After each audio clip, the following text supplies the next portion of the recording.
Also ich glaube, das Projekt kommt aus dem heraus, dass der Ledian ein Stück geschrieben hat, Musik geschrieben hat und wir haben angefangen zu spielen in diesem Format und das Format ist einfach so geil gewesen. Er hat das einfach gefragt, haben wir es einfach angefangen zu machen und dann ist es darum gegangen, Platten zu machen, einfach so aus einem Impuls raus.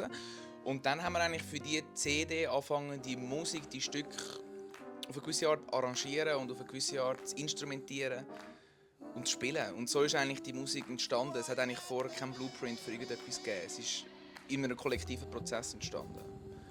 Und ich glaube, der Inhalt oder die Einflüsse sind vor allem die kubanische Musik. Vor allem Son und Rumba, würde ich sagen, die eine grosse Rolle spielen. Und aber auch unsere eigene Fantasie spielt eine riesige Rolle.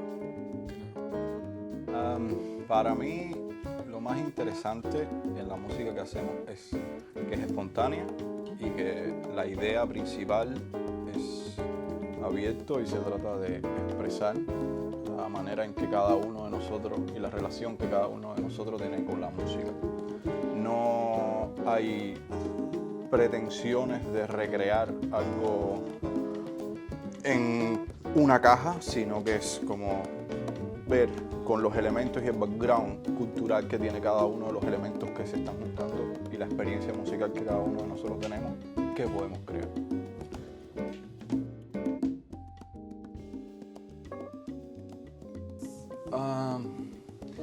One of the messages about the culture of Cuba and the connection with the Cuba culture. And this is one of the more strong background that we have in Cuba. To me, this is something that in the Caribe in general we have, but in Cuba specific, it's something that still we conserve in the more pure expression. We have really strong contact with music and culture ceremony or ritual ceremony. So for us, music and celebrate life is the more strong stuff that we have. So when I'm talking about something, it's have a connection with my life experience. I'm talking about how I grew up in Cuba. I'm talking about how, for example, I'm talking about how we celebrate or how we communicate.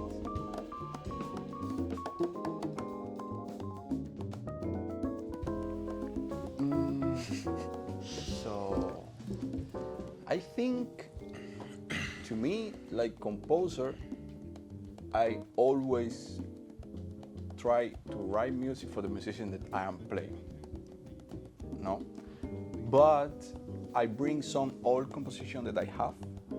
But for example, the last composition that I wrote, I was already thinking about the body language of him to write it. Because to me, it's super interesting how he brings this body language of Cuba, you know, even when he grew up here, but he has this body language.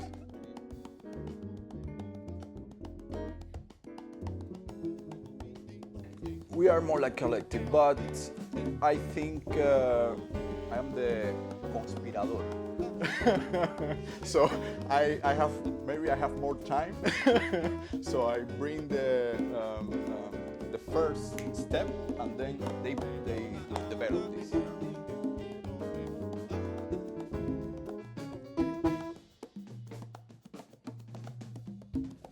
Yeah.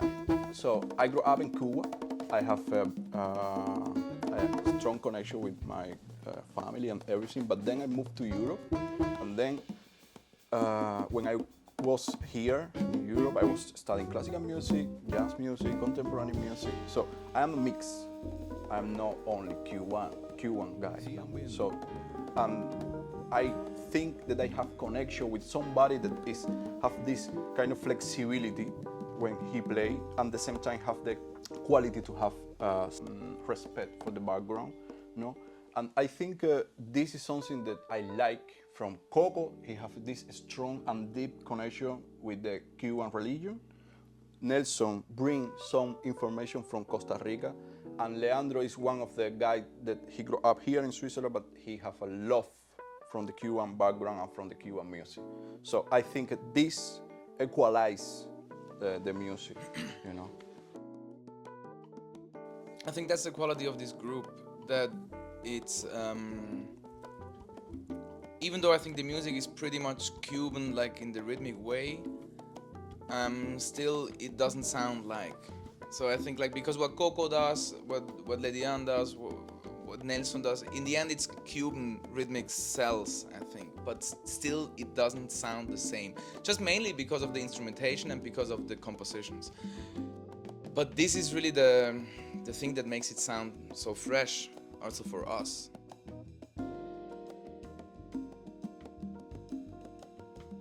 Oh, this is the deep philosophy. Okay. I think I just make music because at home it was just a thing. For me it's a familiar reason first, then it became like then it became an academic reason, even before studying here. And now it's maybe different things at the same time. But it started with family, yeah, for me. In my case, I think it's true. I grew up in the musical and artistic family, but at some point when I was a teenager, music saved my life. I can say something like that. At some point in my life when I was in trouble or I have too much uncomfortable situation that I couldn't understand what happened around me, I was just playing music and I put down all this hard noise. So I think I was playing, for example, I was playing free improvisation because I was angry with some stuff that I have in my life at some point, but this noise was an emotional expression that I need at this point, and I just let it go, and then this is what I can say, like music saved my life in many cases.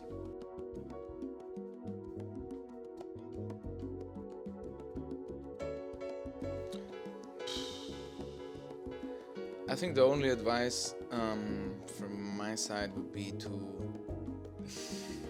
like maybe two advices, like to spend time with people, like with friends that also want to play music. Just do it together. And the other advice to learn from the elders, like go to the people that do things that you like or that you're interested in. At least for me, like the last years, it has been these two things, like having my project with my mostly contemporaries and learning from people that are more experienced. Yeah, and maybe don't go to school. This would be another advice, but that's, I mean, I also did it. I'm a product of school in the end. It's part of my background. I cannot, it's there. I need to process it, but it's part of my background. Yeah. What I can say is,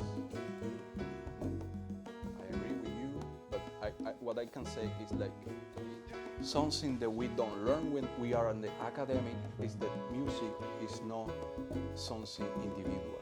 Music is culture. Music is part of culture. We cannot think about music without culture. And we cannot think about music if we don't think in two dimensions. This dimension and the other dimension. If we don't have these two dimensions, music is not something. It's just noise, you know? So we can talk about music because we have two dimensions. The player and the audience.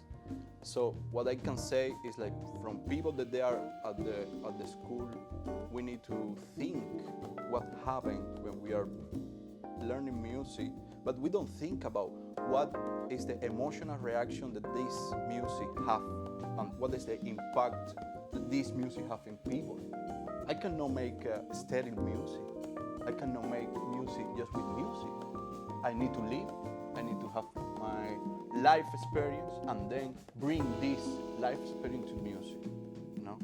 And I think at the point that you are learning at a specific music like jazz, classical, or whatever, what I feel is that the academic bring this social dimension or emotional dimension, and we put it far another way. And this is not important anymore, you know.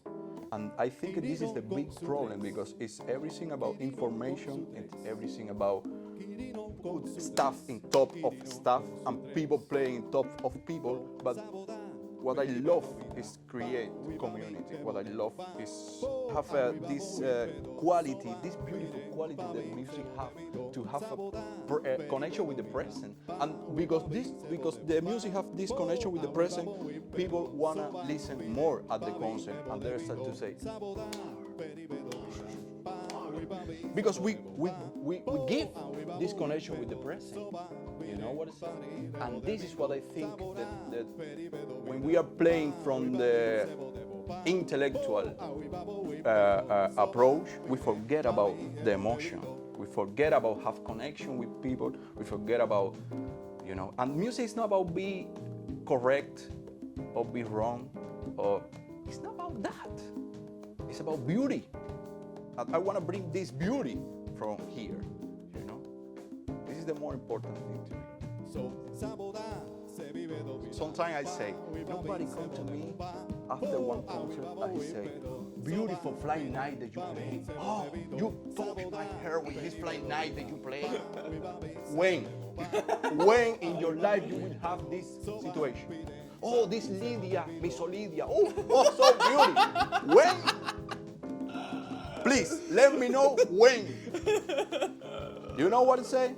Please, let's do music. Let's touch here. You know? It's a celebration of life.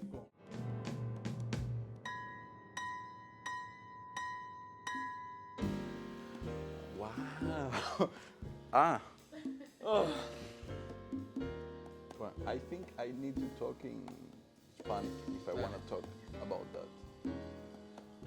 So, what I think is Switzerland es otra situación cultural ahora. La gente que están haciendo cultura en este país es primera y segunda generación, no solamente gente que nacieron en Suiza, ¿no? Y creo que para poder hacer fuerte esa nueva generación que quiere traer parte de su background cultural a este país, tenemos que ser más flexibles y ser más abiertos a este tipo de situación que está viviendo la cultura, ¿no? La gente joven tienen otras necesidades culturales, ¿no? Pero los filtros de las instituciones siguen siendo los mismos, ¿no? Lo que pienso y lo que he visto en el poco tiempo que llevo aquí es que la realidad cultural es otra, pero no hay una conexión con la situación cultural y con la demanda de el chico que su papá viene de Albania y él nació acá, pero tiene un background de Albania, el chico que su papá viene de Colombia, pero nació acá, el chico que viene de Cuba, ¿sabe? El padre que viene de Cuba, pero su hijo nació acá.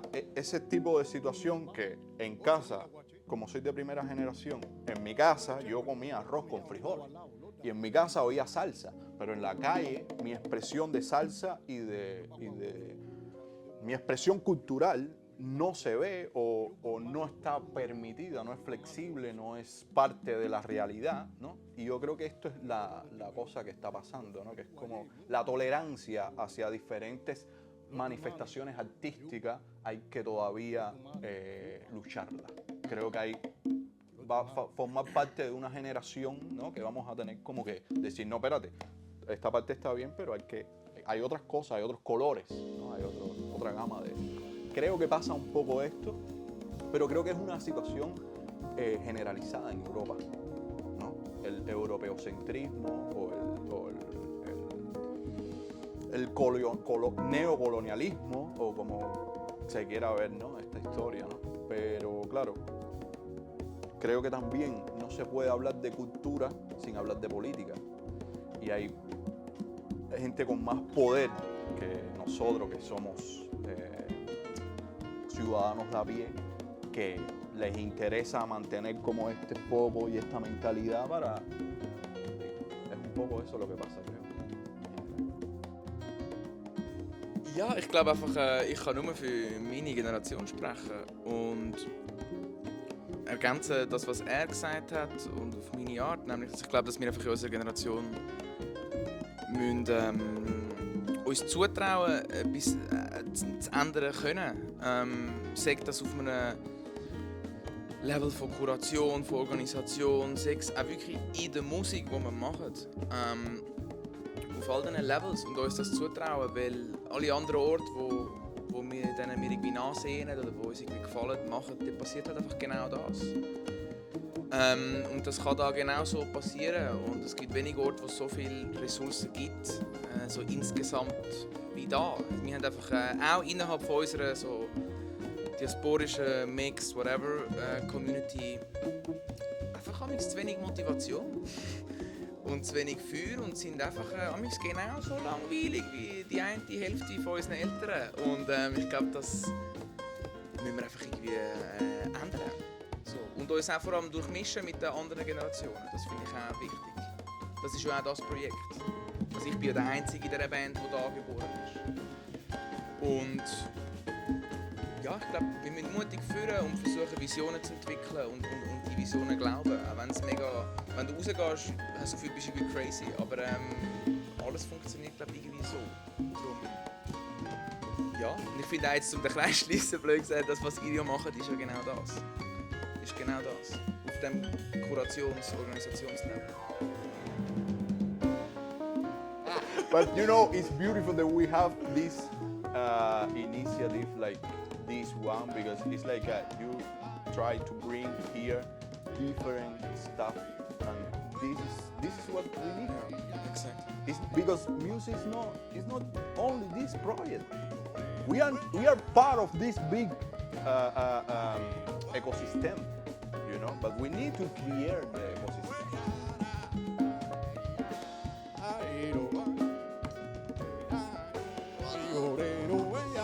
Green. Nostalgia.